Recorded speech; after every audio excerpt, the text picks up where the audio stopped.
तो linear equation in two variable में हम लोग दो मेथड पढ़े, एक सब्स्टिट्यूशन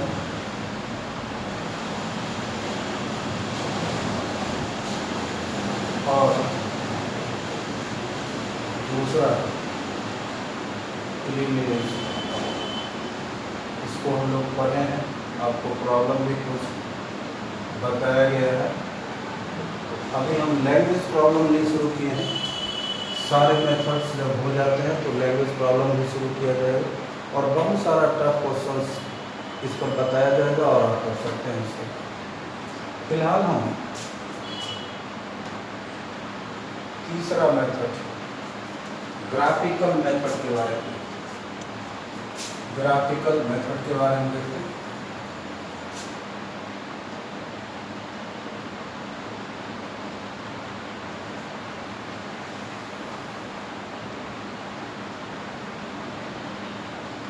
इसमें थोड़ा हमारा थ्योरी है ज़्यादा जो आपको ध्यान देने की ज़रूरत होगी। तो सबसे पहले हम जाने ग्राफ के बारे में। तो the graph of A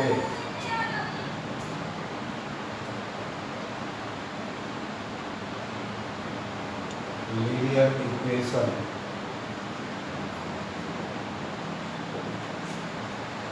is a straight line.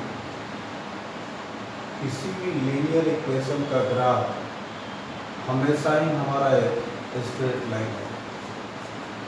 अब हम इस चैप्टर में देखेंगे ग्राफ के बारे में कि हमारा ये पेयर ऑफ लीनियर इक्वेशन है। जैसा आप पढ़े हैं कि हर क्वेश्चन में दो इक्वेशंस होता है, दो लीनियर इक्वेशन का मतलब दो स्ट्रेट लाइन होगा और वो किस तरह का हो सकता है इसके बारे में।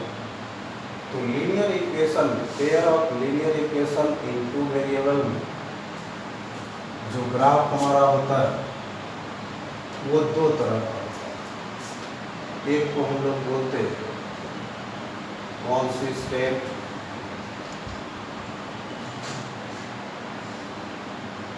ग्राफ और दूसरे को हम लोग बोलते हैं इनकंसिस्टेंट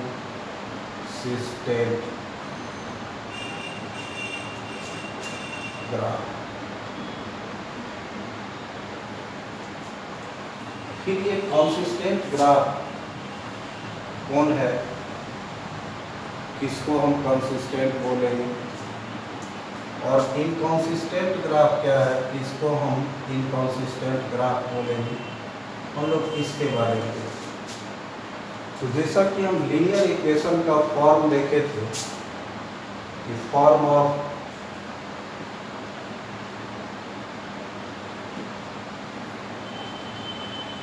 लीनियर इक्वेशन, तो लीनियर इक्वेशन का हमारा फॉर्म था ax plus by plus c is equal to 0। Linear equation को हम लोग डिफाइन किए थे और उसका फॉर्म हम देखे थे ax plus by plus c बराबर 0। और हर सवाल में हमारा दो इक्वेशन होता है, तो उस दोनों इक्वेशन का फॉर्म, पहला इक्वेशन का फॉर्म होगा a1x plus b1y plus c1 is equal to 0। ये इक्वेशन फर्स्ट है। और दूसरा जो इक्वेशन है उसको हम लोग a2x plus b2y plus c2 is equal to 0। तो दो इक्वेशन है, दोनों ही हमारा इस फॉर्म में होगा। तो पहला इक्वेशन के a को a1 मान लिए, b को b1 मान लिए, c को c1 मान लिए। दूसरा इक्वेशन को हम ax a2 मान लिए, b को b2 मान लिए और c। a2 का मतलब value of a in equation second, b2 का मतलब value of a in equation second. इसी तरह से ये हमारा। अब हम देखते हैं इस कॉन्सिस्टेंट ग्राफ में, ये कॉन्सिस्टेंट ग्राफ हमारा फिर दो तरह का होता है। एक को हम लोग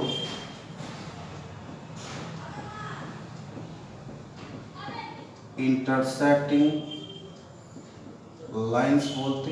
मैंने दो हमारा इक्वेशंस है, दो हमारा इक्वेशन है, किसी भी सवाल में दो इक्वेशन है और आप पढ़े हो कि लीनियर इक्वेशन का ग्राफ एक स्ट्रेट लाइन होगा। कहने का मतलब कि इक्वेशन फर्स्ट का हम ग्राफ ड्रॉ किए, मानते हैं कि हमारा ये लाइन आया।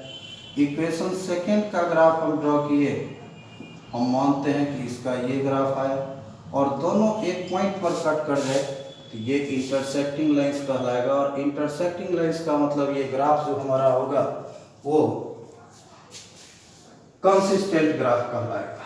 तो इसमें हम दो तरह से पता कर सकते हैं कि जैसे कोई भी लीनियर इक्वेशन है उसका ग्राफ, जैसे एक हम सवाल लिखते 2x + 5y - 15 = 0, 3x - y -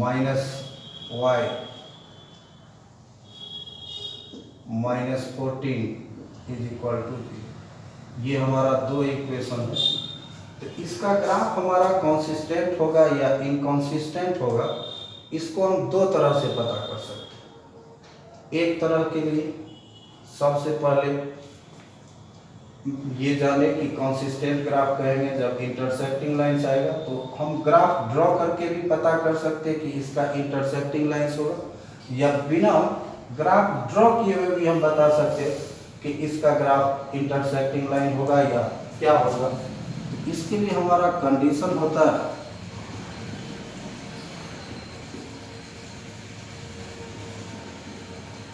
A1/A2 is not equal to B1/B2। अगर इस कंडीशन को जो पेयर ऑफ इक्वेशन फॉलो करता है उसका ग्राफ इंटरसेक्टिंग लाइंस होगा। इंटरसेक्टिंग लाइंस का मतलब वो हमारा कंसिस्टेंट ग्राफ होगा। जैसे इसी क्वेश्चन में हम देखते हैं, जैसे इसमें A1 का वैल्यू हमारा 2,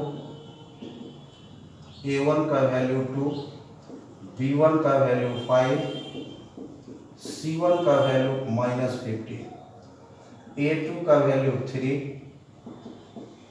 B2 का मतलब सेकेंड इक्वेशन में जो y के साथ होगा, तो सेकेंड इक्वेशन में y का कोएफिशिएंट -1 और हमारा C2 का वैल्यू होगा -14। अब इसमें हम निकालेंगे A1/A2, A1/A2 is 2/3 and B1/B2, B1/B2 निकालेंगे तो 5/-1 यानी कि -5।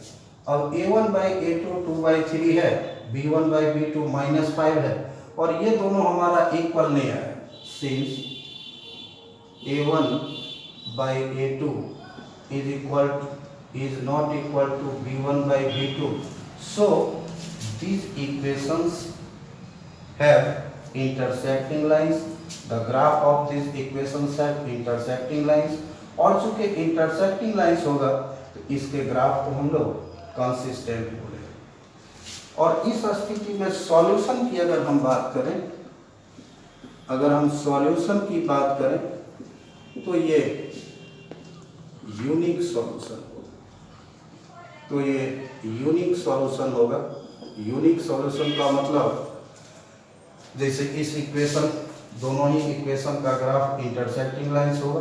कंडीशन से हम पता किए, ग्राफ ड्रॉ करके भी हम लोग जानेंगे कि ये इंटरसेक्टिंग लाइंस होगा। तो वो हमने बताया आपको कि बिना ग्राफ ड्रॉ किए हुए जान सकते, तो बिना ग्राफ किए हुए ड्रॉ किए हुए जानने के लिए इसका यूज करेंगे। और यूनिक सॉल्यूशन का मतलब कि इस दोनों इक्वेशन में x और y का सिर्फ और सिर्फ एक वैल्यू होगा जो कि इस LHS को RHS के बराबर कर देगा या इस LHS को RHS के बराबर कर देगा। हमने देखा इंटरसेक्टिंग लाइंस, इसका ये कंडीशन, इसका ये सॉल्यूशन। आप इसको सॉल्व अगर करते हो तो x और y का सिर्फ एक वैल्यू निकलेगा। इसका दूसरा कंसिस्टेंट में हमारा फिर दूसरा कंडीशन आता है या दूसरा ग्राफ हमारा होगा कोइंसिडेंट लाइंस।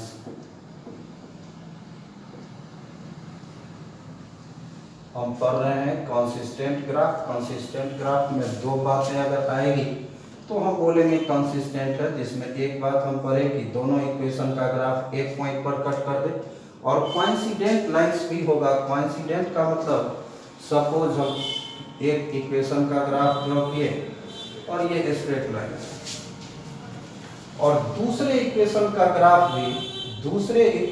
ग्राफ भी इसी पर कोइंसाइड कर गया, यानी कि इक्वेशन सेकेंड का भी ग्राफ इसी पर कोइंसाइड कर गया, तो इन दोनों लाइंस को हम लोग या इस ग्राफ को हम लोग कोइंसिडेंट लाइंस बोलेंगे। और कोइंसिडेंट लाइंस भी अगर हो जाए तो इस ग्राफ को हम कंसिस्टेंट ग्राफ बोलेंगे। तो इसको भी हम दो तरह से पता कर सकते हैं, एक तो ग्राफ ड्रॉ करके, ग्राफ ड्रॉ हम अगले क्लास में करेंगे, और फिलहाल हम देखते हैं कि विदाउट ड्राइंग द ग्राफ, क्योंकि इससे विदाउट ड्राइंग द ग्राफ से भी हमारा क्वेश्चन होता है परीक्षा में, और ये जानना ज़्यादा जरूरी, और ग्राफ ड्रॉ करना भी जरूरी है, तो उसको हम लोग नेक्स्ट क्लास में करेंगे। तो ये कंडीशन क्या इसके लिए होगा सो हम देखते हैं। If A1 by A2 is equal to B1 by B2 is equal to C1 by C2, तो अगर ये तीनों हमारा इक्वल हो जाए, A1 by A2 बराबर B1 by B2 is equal to C1 by C2, तो ये दोनों इक्वेशन का ग्राफ एक ही लाइन पर कोइंसाइड कर जाएगा, जिसको हम लोग कोइंसिडेंट लाइंस बोलेंगे। और कोइंसिडेंट लाइंस का मतलब वो ग्राफ हमारा कंसिस्टेंट ग्राफ कहलाएगा। और इसके सॉल्यूशन की अगर बात हो, जैसा कि एक क्वेश्चन हमने सॉल्व किया था पीछे, तो इस स्थिति में इनफाइनाइट सॉल्यूशन कहने का मतलब दो इक्वेशन में x और y का अनगिनत वैल्यू होगा, जो उस दोनों इक्वेशन को LHS बराबर RHS कर देगा। ये हमारा कंसिस्टेंट ग्राफ। और इनकंसिस्टेंट के बारे में, जैसे पेयर ऑफ लीनियर इक्वेशन है, उसमें किसी इक्वेशन का हम ग्राफ ड्रॉ किए, ये स्ट्रेट लाइन आया, दूसरे इक्वेशन का ग्राफ किए हम ड्रॉ, ये लाइन आया, और ये दोनों अगर पैरेलल लाइंस हो जाए, ये दोनों अगर पैरेलल लाइंस हो जाए,